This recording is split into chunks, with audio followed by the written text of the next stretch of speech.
última parte. Aquellas cosas que me gustaría explicar que mejor no hacerlas con un niño. Los niños son seres humanos, son personas, tienen los mismos derechos que nosotros. No hay ningún momento, desde el momento que nacemos hasta que nos morimos, en que uno se convierta en persona antes o después. Ya nacemos todos con los mismos derechos. Por lo tanto, si una actuación no es adecuada o no es lícita hacerla con un adulto, tampoco con un niño.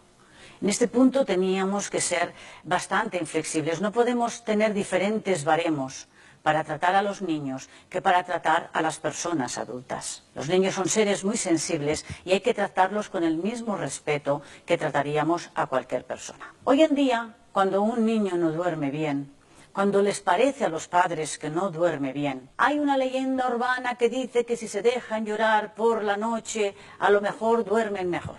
Bien, eso es falso. Parece que duermen mejor, pero no es así. Y vamos a explicarlo para evitar ese tipo de actuaciones. Esto de aquí sería un cerebro y esta parte de aquí sería nuestro sistema límbico, nuestra amígdala, el cerebro emocional. Cuando un niño es dejado solo en una habitación llorando y entrando sus padres según una tabla de tiempo para supuestamente enseñarles a dormir, hay una serie de hormonas y de neurotransmisores que se disparan en ese niño, como por ejemplo la adrenalina y el cortisol, que son las hormonas del estrés por excelencia. ¿A dónde van a parar estas hormonas del estrés? A nuestro cerebro emocional, que lo dejan completamente colapsado. El cerebro emocional, la amígdala, de esa parte depende el de que cuando seamos adultos tengamos más tendencia o menos a la depresión y a la ansiedad. Por lo tanto, hemos de vigilar mucho qué hacemos alterando este cerebro emocional desde la tierna infancia, porque esto siempre se va a arrastrar. Ese niño que tiene la amígdala completamente colapsada, que está en ese estado de shock, ese niño sigue subiendo y subiendo y subiendo. Llega un momento que la naturaleza sabia y nuestro cerebro dice, bueno, yo tengo que frenar todo esto porque si no me voy a cortocircuitar. ¿Y cómo lo hace nuestro cerebro para parar todo eso?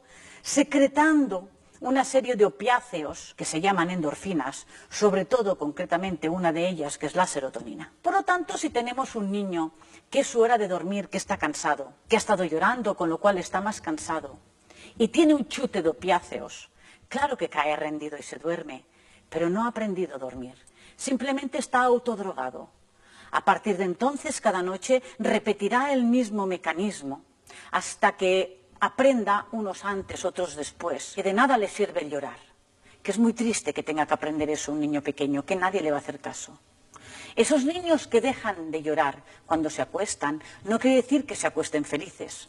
Los análisis de cortisol de esos niños que ya no lloran nos siguen indicando que el mecanismo se repite. Esos niños se reconocen fácilmente cuando tienen 3, 4, 5 años, porque no han aprendido relax igual a dormir, que es lo que tenemos que aprender y es lo bueno para dormir, sino que han aprendido adrenalina y cortisol para dormir, con lo cual se enfadan, todo lo encuentran mal, están irritables a la hora de dormir, porque si no les sube la adrenalina, no les bajan los opiáceos que les inducen al sueño. Son niños que han aprendido a dormir erróneamente y que en su etapa adulta tendrán problemas de ensueño. ¿Cómo se hace que un niño duerma? Ustedes cojan una madre del Polo Norte, del Polo Sur, otra que esté en medio del África, donde ustedes quieran, que no hay ni mail, ni hay SMS, y todas instintivamente hacen lo mismo. Relajan a sus bebés, les cantan, les bailan, les mecen, les dan alimento. Eso relaja al bebé.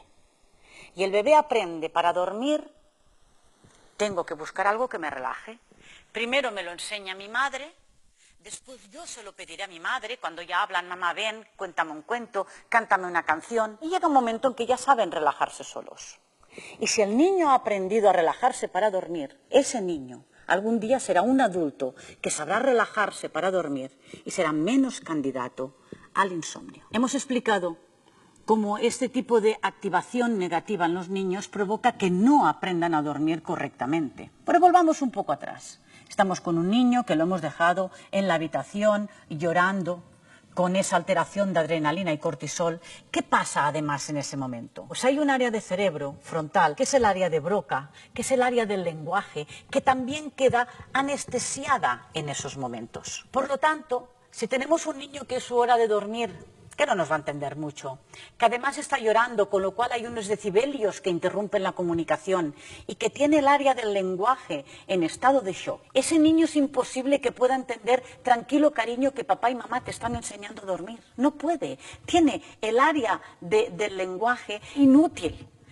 Las personas, los adultos, cuando estamos en momentos de shock y de nerviosismo, nos cuesta mucho entender lo que nos explican y nos cuesta mucho contestar. Las personas nerviosas que no pueden hablar en público, las personas que están en una situación comprometida, que les van explicando cosas, espera, espera, que no te oigo. Ese es el mismo mecanismo que tienen nuestros niños entonces. No pueden entender eso. Aparte, hay una cosa mucho más dura. Hemos explicado que los niños tenían el cortisol alto porque están emocionados, están llorando, y que llega un momento en que nuestro cerebro inunda de opiáceos, sobre todo de serotonina. ¿Qué pasa en el momento en que se encuentran la serotonina y el cortisol? En esos momentos, en toda persona, se produce el vómito involuntario. No sé si ustedes habrán visto películas del tipo CSI, que entra un policía en la escena del crimen y tiene que salir fuera de volver por lo impactante de la situación. Ese es el mecanismo. Los niños pequeños en estado de shock les pasa que también devuelven involuntariamente. Con este tipo de métodos no se cansarán de repetir que el niño vomitan porque quieren, que el niño vomita para llamar la atención, para tomarles el pelo. Nada más incierto. El niño en estado de shock vomita de forma involuntaria porque tiene una alteración de sus neurotransmisores y no puede hacer otra cosa.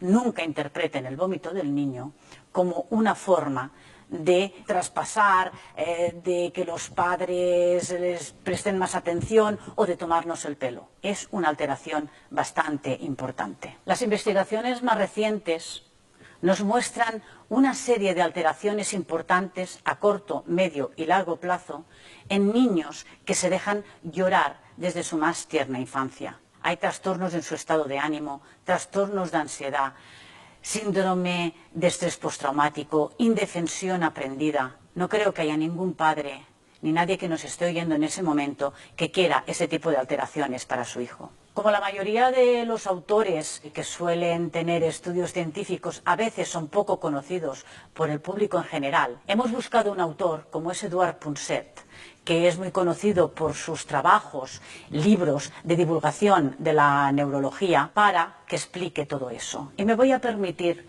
el lujo de leer unas palabras suyas. En su libro El viaje al amor, Edouard Punset dice: ¿es mejor dejar llorar al niño por la noche un buen rato? ¿O por el contrario lo correcto es precipitarse para acunarlo? La mayoría de las respuestas a estas preguntas pueden rastrearse en dos descubrimientos básicos de la neurociencia moderna. En primer lugar, el cerebro de un niño no está dotado todavía para afrontar por sí solo la consecución del equilibrio y el bienestar. Y en segundo lugar, las resonancias magnéticas de cerebros infantiles sometidos a periodos prolongados de estrés revelan una disminución del volumen del hipocampo que aumenta su vulnerabilidad a la depresión, la ansiedad y el consumo de droga o alcohol en su etapa adulta. Con esto estamos jugando cuando dejamos llorar a nuestros hijos por la noche. Hasta aquí el resumen que he preparado del libro. No obstante, hay muchas más